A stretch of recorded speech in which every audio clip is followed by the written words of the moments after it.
शुरुआत बड़ी खबर के साथ करेंगे। बिहार के शिक्षकों का आज से फेज वाइज ट्रांसफर शुरू हो चुका है और पहली लिस्ट भी जारी हो गई है। शिक्षा विभाग के एसीएस डॉक्टर सिद्धार्थ ने न्यूज 18 से एक्सक्लूसिव बातचीत की और ट्रांसफर को लेकर बन रहे सस्पेंस को दूर करने का प्रयास किया। वहीं हेड टीचर, हेड मास्टर और टीआरई 3 के अभ्यर्थियों की पोस्टिंग को लेकर भी उन्होंने जवाब दिया है। एसीएस ने शिक्षकों को भरोसा देते हुए ये कहा कि शिक्षक परेशान ना हो, सभी की बारी बारी से ट्रांसफर करने की प्रक्रिया जारी रहेगी और इसको लेकर रोज बैठक होगी। वहीं एसीएस ने न्यूज 18 की जमकर तारीफ की और कहा कि न्यूज 18 विश्वसनीय चैनल है और ये सच्ची खबरें दिखाता है। शिक्षा विभाग के एसीएस से एक्सक्लूसिव बातचीत की है न्यूज 18 संवाददाता रजनीश कुमार ने। अगले फेज का ट्रांसफर आज से शुरू हो गया और शिक्षा विभाग ने इसको लेकर पत्र भी जारी कर दिया है। सीधी बातचीत करेंगे, हमारे साथ शिक्षा विभाग के एसीएस डॉक्टर एस सिद्धार्थ हैं।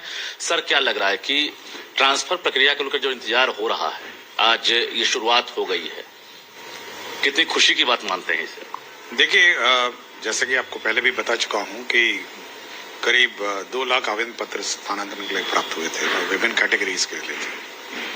और हम लोगों ने पत्र भी जारी किया था जिसमें हम लोगों ने स्पष्ट किया था कि किस क्रम में हम लोग टेकअप करेंगे और कैसे कैसे हम लोग आवेदन पत्र प्राप्त करेंगे। तो सबसे पहले जो फर्स्ट कैटेगरी है उसमें हम लोगों ने जो सबसे ज्यादा बीमार लोग हैं उनको हम लोगों ने टेकअप किया है और हम लोगों ने सबसे पहले जो कैंसर पीड़ित हमारे टीचर हैं उनको फर्स्ट में हमने टेकअप किया। इसके बाद फिर जो असाध्य रोग वाले होंगे, फिर जो विकलांग होंगे, फिर उसके बाद जो विडोज हैं और बाकी अन्य सभी जो कैटेगरीज हैं जो हम पहले पत्र में स्पष्ट कर चुके हैं, हम लोग लेंगे। और इस क्रम में हम लोगों ने पहले तो हम लोगों ने बहुत सारी नियमावली चेंज की, बहुत सारे प्रावधान हम लोगों ने चेंज किए और साथ ही साथ हम लोग जो सिस्टम है, हम लोग का जो सॉफ्टवेयर सिस्टम है उसमें भी हम लोगों ने परिवर्तन किया। तो इस सब में हम लोगों ने यह इसमें समय जरूर लगा और हम लोगों ने सबसे पहला जो लॉट लिया है वो कैंसर पीड़ित है और उसमें भी जो आज जारी हुआ है वो वैसे कैंसर पीड़ित शिक्षक हैं जो पुराने हमारे रेगुलर टीचर हैं जी। इसके बाद आज बैठक होगी टीआरई 1 और टीआरई 2 वाले टीचर बीपीएससी की। उसके बाद हम लोग सक्षमता वाले टीचरों का लॉट देखेंगे और ये चेक करेंगे कि जो सक्षमता वाले टीचर हैं उन्होंने जो नए विद्यालय जो जिसमें जहाँ ज्वाइन करना था वहाँ ज्वाइन किए या नहीं किए, ये हम लोग चेक करेंगे। उसके बाद बाकी फिर नियोजित का हम लोग टेकअप। क्योंकि शुरुआत हुई है और लगातार लोग इंतजार कर रहे थे, तरह तरह से जो भ्रांतियां भी फैलती है, इसके साथ साथ जो कंफ्यूजन है वो भी बढ़ता है। इस कंफ्यूजन को कैसे दूर करेंगे? देखिए, कंफ्यूजन हमने क्रिएट किया। कंफ्यूजन हो सकता है कि जो नॉन मेन स्ट्रीम मीडिया है, यूट्यूब है, ये क्रिएट करता है। कंफ्यूजन विभाग बहुत स्पष्ट है, उसका रोड मैप बहुत स्पष्ट है और हम जब पत्र बड़े सोच समझ के बहुत विचार हम लोग निकालते हैं। और मैं हमेशा टीचर्स का कहता हूँ, जो मेन स्ट्रीम मीडिया है, मेन स्ट्रीम चैनल्स हैं, मेन स्ट्रीम न्यूज़पेपर हैं या फिर आप विभाग के वेबसाइट पे निर्भर करिए, ओपिनियंस अपने आप मत बनाइए। मतलब हो सकता है कि किसी को अपना ओपिनियन बनाने के लिए कुछ भी बोल देंगे।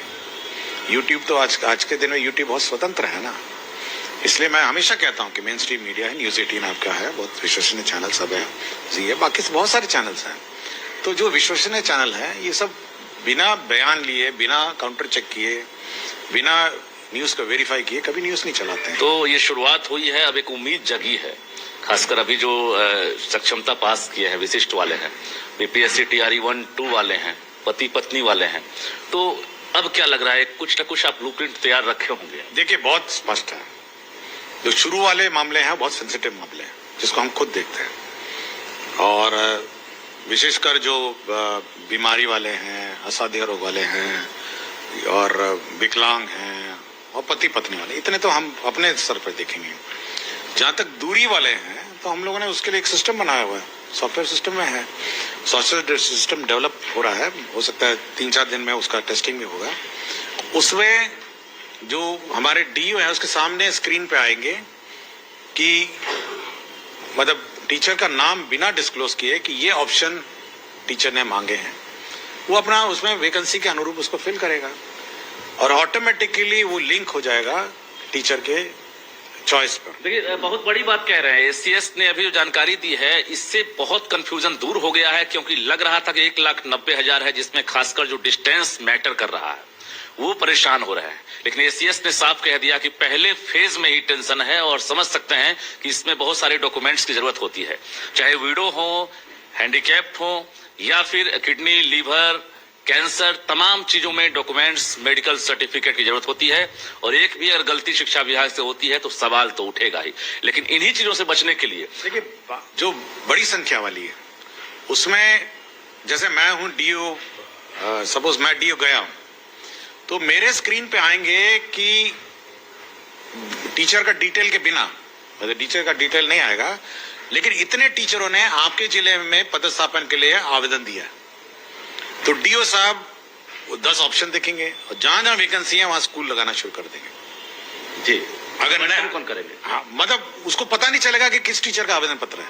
अच्छा, उसको केवल ब्लैंक दिखेगा कि इतने टीचर ने इतने इतने जगहों पे अपने आवेदन दिए। एक और सवाल, चूंकि TRE-3 भी आगे है और उसका रिजल्ट भी समय पर आ ही गया है, मोटा मोटी काउंसलिंग की प्रक्रिया अभी पूरी नहीं हुई है। अब ये HT का जो ज्वाइन कराने का जो प्रोसेस है, खासकर उनसे भी आज से विकल्प जो मांगा गया था वो शुरू हो गया है आज से, तो वो क्या लग रहा है कि वो जो 3 जिला का विकल्प है उस पर कुछ विचार किया जा रहा है क्या?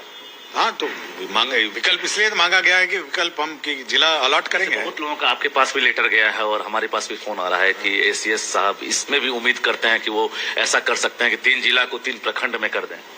नहीं, आप जिला करिए ना पहले भाई। आप उम्मीद करेंगे कि आपका जिला जो आप प्रथम चरण में बोला है उसी में अलॉट कर देंगे आपको। आपसे उम्मीदें बहुत ज्यादा है बिहार के टीचर्स से। हमको किसी को कष्ट देने का तो उद्देश्य नहीं है।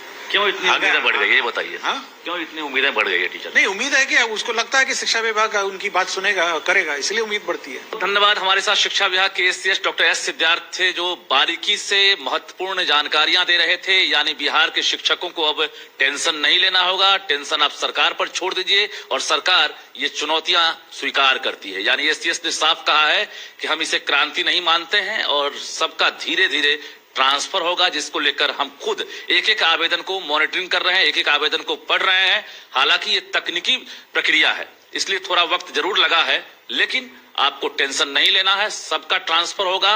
और इसको लेकर हमने कोई टाइम फ्रेम अभी तय नहीं किया है, लेकिन टेंशन नहीं लेना है। और कहीं ना कहीं ये साल जो है उम्मीदों का साल होगा, इन्होंने भरोसा दिया है।